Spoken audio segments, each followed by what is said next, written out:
We need to talk about that Nintendo Direct. That was totally wicked! This is the Nintendo Direct that I wanted to see ever since the Switch 2 launched. And I think it's safe to say the Nintendo Switch 2 is finally catching its stride and it's destroying the competition.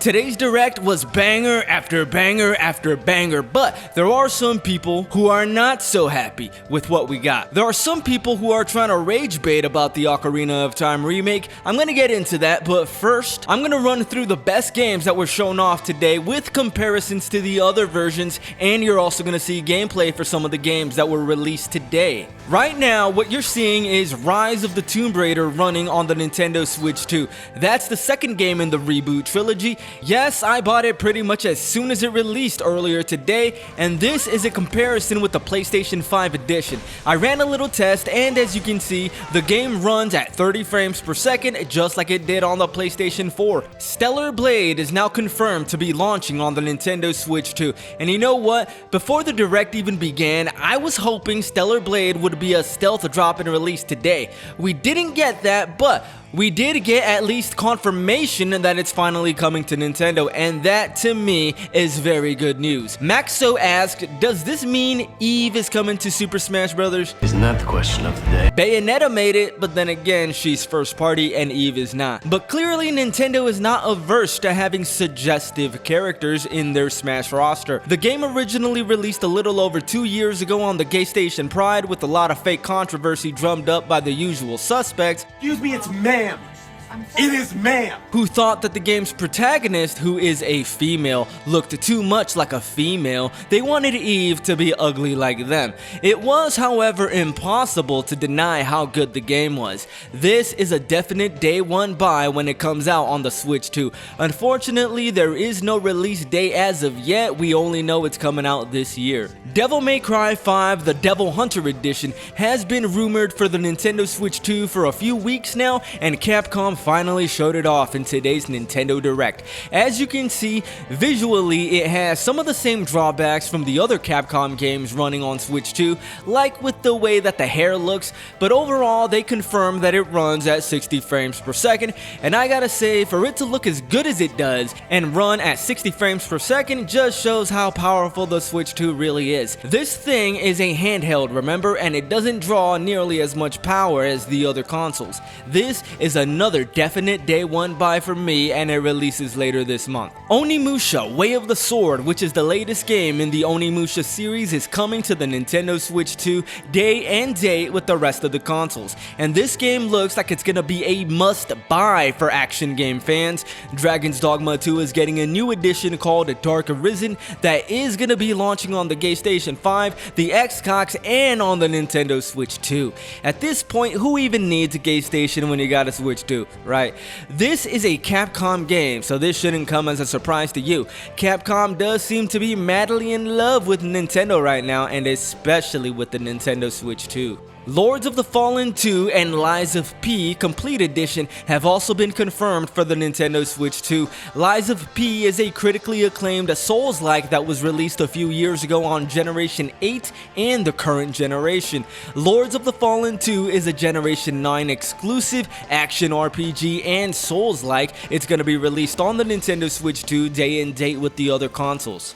Warhammer 40,000 Space Marine and Kingdom Hearts 4 were revealed for the Switch 2. Kingdom Hearts 4 will be another day-and-date release with the other consoles. They are also going to be releasing the previous Kingdom Hearts games on the Switch 2 and even on the old Switch as well. The previously released Cloud Editions are going to be delisted. You can transfer your Cloud Edition save files over to the native releases, and you can even upgrade from the Cloud versions to the native editions. We also got another quick look at Metal Gear Solid 4 Guns of the Patriots, which is a terrible game if you're a Metal Gear Solid fan, but it's still good enough that I played it multiple times. The story is terrible, it just is. Nobody was there to tell Hideo Kojima no, and it shows. But the game itself looks like it's gonna run perfectly fine on the Switch 2. It's also coming to the Switch 1 as part of Volume 2 of the Master Collection with Metal Gear Solid Peace Walker and Ghost Babel, which was the Game Boy Color game that not a lot of people played. I did, and I thought it was awesome. It was basically a retelling of MGS1. Kind of, but not really, but sort of, and I highly recommend playing it after you're done with MGS4 and Peace Walker. By the way, Konami, where's MGS5 Definitive and Twin Snakes? And what about Delta? And for the last major announcement that piqued my interest, of course, you already know what it is, The Legend of Zelda Ocarina of Time. We didn't get to see much, but what we did get to see was still pretty cool. The trailer started off with a narration of the Ocarina of Time mythos, and then we see a slow zoom into Kid Link sleeping on his little bed, basically the beginning of Ocarina of Time. Visually, he looks kinda like how everybody expected him to look. It's basically a super detailed version of the original model, what it would look like if Ocarina had released today on modern consoles. The detail on his tunic is also a really nice touch, and you know what? The internet never fails to disappoint. Over on Twitter, the reveal of the Ocarina of Time remake was met with reactions like this. Hopefully the Legend of Zelda Ocarina of Time gameplay looks better than that trailer, because it does look like some fan-made Unreal Engine 5 dog poop. Huh?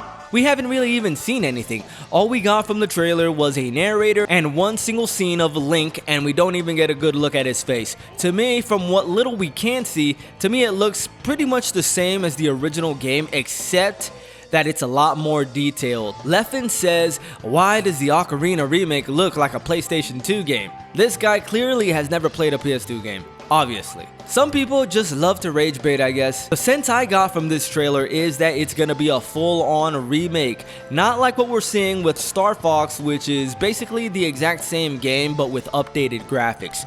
Nintendo already did that with Ocarina of Time on the 3DS.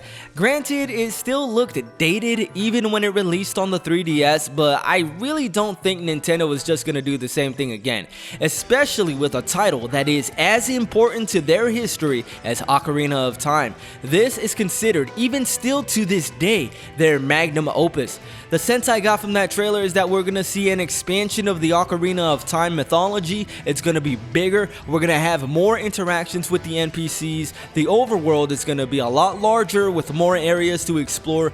I don't want it to be like a Breath of the Wild, a huge open world or anything like that. I really don't want that, but I also don't want it to be as limited as a game from 1998. I want it to be as if Ocarina of Time had originally released today. If anything, this remake might be Nintendo's return to the classical Zelda style with a modern touch. I would expect the combat to be handled similarly to Breath of the Wild. Alright, that's gonna be it for this video. If you dudes enjoyed it, you know what to do. Hit the like button, subscribe to the channel. I'm Switchplayed. Done.